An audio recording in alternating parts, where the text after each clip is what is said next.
Bismillahirrahmanirrahim. Assalamualaikum warahmatullahi wabarakatuh. Sahabat inspirasi yang dirahmati Allah Subhanahu wa taala. Hamdan wa syukran lillah, salatan wa salaman ala Rasulillah wa ala alihi wa ashabihi wa mawala alladzi la nabiyya ba'da. Subhanaka la ilma lana illa ma 'allamtana innaka antal alimul hakim. Rabbi shrah li sadri wa yassir li amri wahlul 'uqdatam min lisani yafqahu qawli. Sahabat inspirasi rahimakumullah. Kembali kali ini kita membahas tafsir inspirasi kebangsaan di surah Al-An'am ayat 141 sampai dengan 145 berkaitan tentang makanan yang halal dan makanan yang haram. Sebelumnya kita ucapkan terima kasih kepada Pemerintahan Provinsi Sumatera Utara dan para sponsor lainnya yang telah mendukung dan membantu penerbitan tafsir inspirasi pada cetakan pertama sampai dengan cetakan yang ke-6. Insya Allah menjadi amal jariah, berkah buat kita semua. Amin ya Allah ya Rabbal Alamin. Baik, sahabat inspirasi, kita masuk ke ayat yang pertama. A'udzubillahi minasyaitonirrajim. Bismillahirrahmanirrahim. Wa huwal ladzi ansha'a jannatin ma'rusyati wa ghairu ma'rusyati wan nakhla waz zar'a mukhtalifan ukuluhu waz zaitun war rumman mutasyabihan wa ghairu mutasyabih. Kulu min thamarihi idza athmara wa atu haqqahu yawma hasadih wa la tusrifu innahu la yuhibbul musrifin. Dialah yang menjadikan tanaman-tanaman yang merambat dan yang tidak merambat, pohon kurma, tanaman yang beraneka ragam rasanya, zaitun dan delima yang serupa bentuknya namun dan warnanya namun tidak serupa rasanya. Makanlah buahnya apabila ia berbuah, dan berikanlah haknya atau zakatnya, infaknya, sedekahnya pada waktu memetik hasilnya. Tapi janganlah berlebih-lebihan, sesungguhnya Allah tidak menyukai orang-orang yang berlebih-lebihan. Sahabat inspirasi rahimakumullah. Adapun inspirasi yang bisa kita ambil dari ayat 141 Quran surah Al-An'am ini adalah Allah yang menciptakan tanaman-tanaman, baik itu tanaman yang merambat, yang tidak merambat. Bahkan Allah sebut dalam Al-Quran pohon kurma dan tanaman beraneka ragam lainnya, ada zaitun dan delima yang serupa bentuk dan warnanya tapi tak serupa, tidak sama rasanya. Nah, inspirasi yang kita bisa ambil dari sini adalah kita diperintahkan untuk memakan buah, makanan-makanan yang halal, memakan tanaman yang berbuah. Kemudian yang kedua, mari kita berikan hak, kita keluarkan zakat, infak, sedekah daripada hasil tanaman yang ditanam. Kemudian inspirasi yang ketiga yang kita bisa ambil dari ayat 141 ini adalah jangan kita berlebih-lebihan, makan secukupnya. Kemudian ingat berbagi kepada sesama, keluarkan hak orang lain yang perlu kita keluarkan yang menjadi kewajiban kita. Tidak boros, jangan berlebih-lebihan, karena ketika kita tidak boros, insya Allah tidak akan kekurangan. Dan ingat, yang paling penting adalah hemat pangkal selamat. Sahabat inspirasi yang dirahmati Allah Subhanahu wa ta'ala. Nah, ada 3 arahan terhadap tumbuhan. Yang pertama, kita simpulkan di ayat 141 ini, makanlah buahnya apabila ia berbuah, berikan, keluarkan zakat dan infak sedekah wakafnya pada waktu memetik hasilnya, tapi janganlah kita boros dan berlebih-lebihan. Kemudian kita masuk ayat yang ke-142, ayat yang kedua. Wa minal an'ami hamulatan wa farsha kulu mimma razaqakumullah wa la tattabi'u khutuwatis syaitan innahu lakum aduwwum mubin. Dan di antara hewan-hewan ternak itu ada yang dijadikan pengangkut beban, ada pula yang untuk selimut. Makanlah rezeki yang diberikan Allah kepadamu dan janganlah kamu mengikuti langkah-langkah setan, sesungguhnya setan itu musuh yang nyata bagimu. Nah, Sahabat inspirasi rahimakumullah, di sini juga dikatakan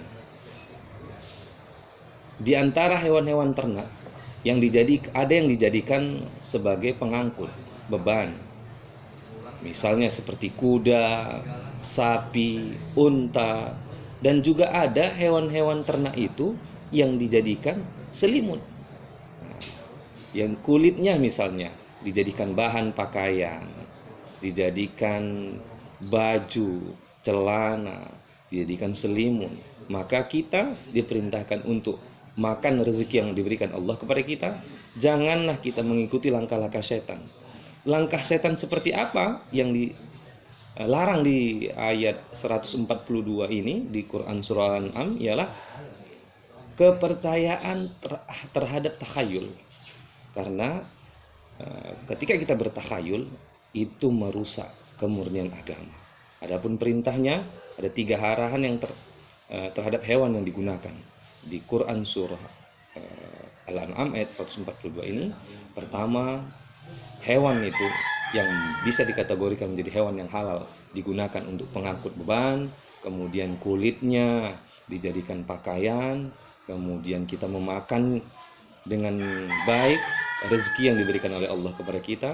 Kemudian jangan kita jadikan hewan-hewan itu menjadi sembahan kita, kita tuhankan hewan itu, kita bertakhayul kepada hewan.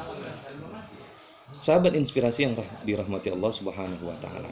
Kemudian di ayat ke-143 Allah Subhanahu wa taala berfirman di Quran surah Al-An'am, "Tsamaniyata azwajin minad dha'ni itsnain wa minal ma'dzi itsnain. Qul adz-dzakaraini harrama 'amil unthayain amma ishtamalat 'alaihi arhamul unthayain nabbi'uni bi'ilmin in kuntum shadiqin." Ada 8 hewan ternak yang berpasangan atau 4 pasang, sepasang domba dan sepasang kambing. Katakanlah, apakah yang diharamkan Allah 2 yang jantan atau 2 yang betina, atau yang ada dalam kandungan kedua betinanya? Terangkanlah kepadaku berdasar pengetahuan jika kamu orang yang benar. Sahabat inspirasi rahimakumullah, menambah apa yang tidak perlu dalam agama itu hanya akan memberatkan apa yang telah dimudahkan oleh Allah Subhanahu wa taala. Menambah syariat, menambah berlebih-lebihan ajaran agama yang sudah ditentukan oleh Allah Subhanahu wa taala itu hanya menyusahkan, menyulitkan bagi kita. Karena berbid'ah itu, menambah, mengada-ngada itu menjauhkan kita dari sunnah, mempersulit kita dalam beribadah kepada Allah Subhanahu wa taala. Dan ingat, syariat Islam itu sudah sempurna. Jadi tak perlu membuat suatu perkara baru dalam agama yang akhirnya nanti mempersulit kita. Rasulullah SAW bersabda, tidaklah tertinggal sesuatu pun yang mendekatkan ke surga dan menjauhkan dari neraka, melainkan telah dijelaskan semuanya kepada kalian.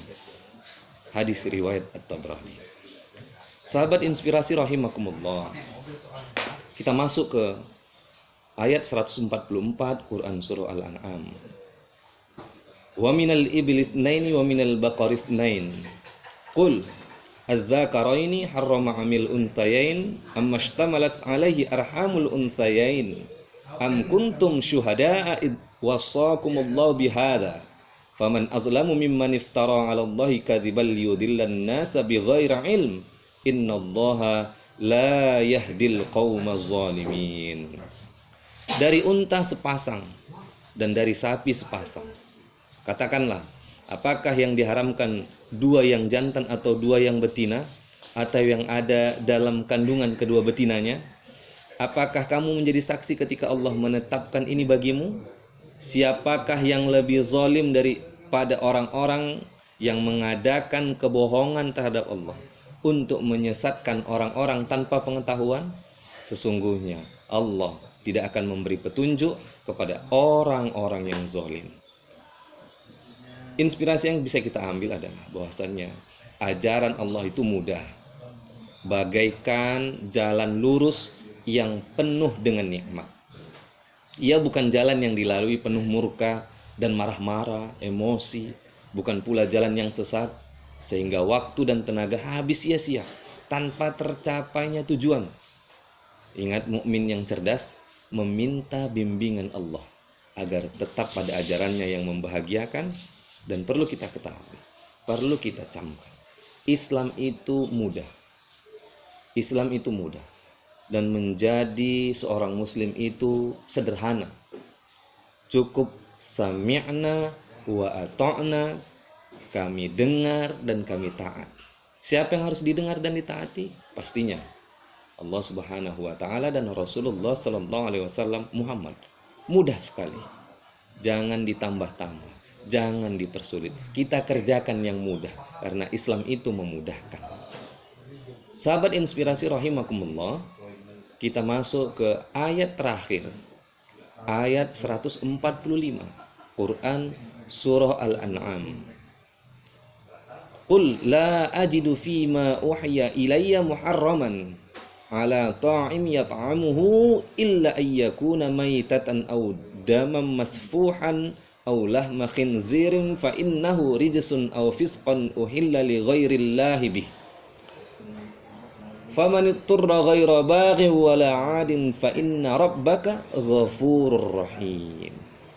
Katakanlah, tidak kudapati di dalam apa yang diwahyukan kepadaku sesuatu yang diharamkan memakannya bagi yang ingin memakannya, kecuali 1. Daging hewan yang mati atau bangkai, 2. Darah yang mengalir, 3. Daging babi karena semua itu kotor, atau yang keempat, hewan yang disembelih bukan atas nama Allah.